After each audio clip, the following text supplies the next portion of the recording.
Bonjour, je m'appelle Maryse du SWAT.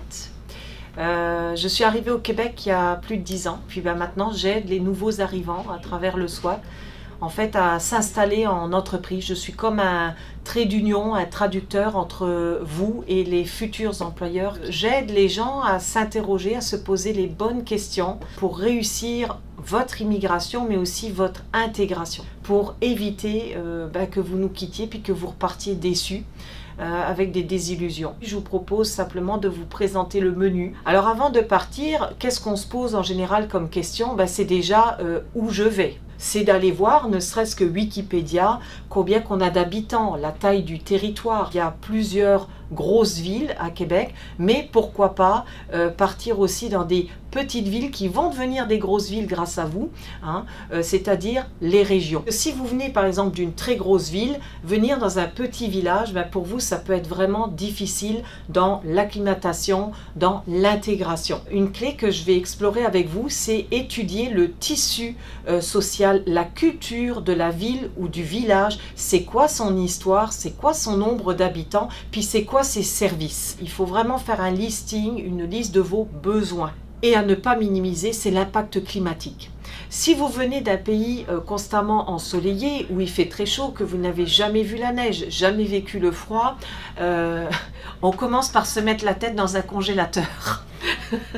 Donc là, c'est très intéressant de voir pour vous votre résistance au froid. Selon les villes que vous choisissez, il existe des microclimats. Le Québec a toute une histoire qui lui appartient, qui est bien différente de celle d'autres régions anglophones du Canada. Dans l'ADN québécois, les gens ont un comportement, une culture qui a été guidée par cette histoire. Ça, c'est très important parce que ça va vous donner des outils pour mieux comprendre vos futurs employeurs québécois ou comprendre l'environnement social dans lequel vous allez évoluer et aussi les futurs professeurs et enseignants de vos enfants. Les droits sociaux.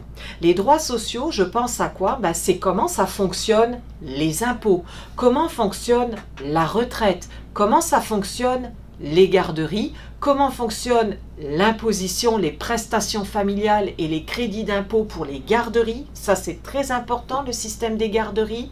D'étudier le système scolaire, d'étudier le fonctionnement aussi des salaires, de bien faire la différence entre un salaire brut, un salaire net, qu'est-ce qui est ponctionné sur votre salaire, c'est quoi les charges et finalement combien de sous il vous reste à la fin du mois pour vivre, le logement, comment fonctionnent les baux, comment fonctionnent les loyers. Vous avez donc deux volets. L'intégration qui doit nécessiter tout un ensemble de questions et des outils à avoir.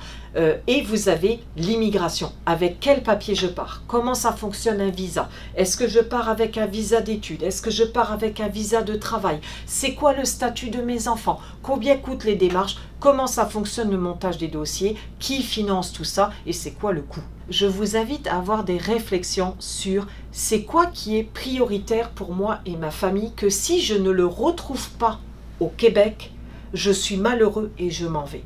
Là, je veux parler de votre mode de vie, votre religion, votre façon de vous alimenter. Déterminez pour vous, vos enfants, votre famille, c'est quoi la priorité que si je ne l'ai pas, je reste pas. Voilà, j'ai eu le plaisir de vous présenter tout ce beau programme qu'on va vivre ensemble. Je serai ravie de vous retrouver à une prochaine capsule où on pourra aussi répondre en direct à vos questions. Merci beaucoup et bonne chance, bonne immigration.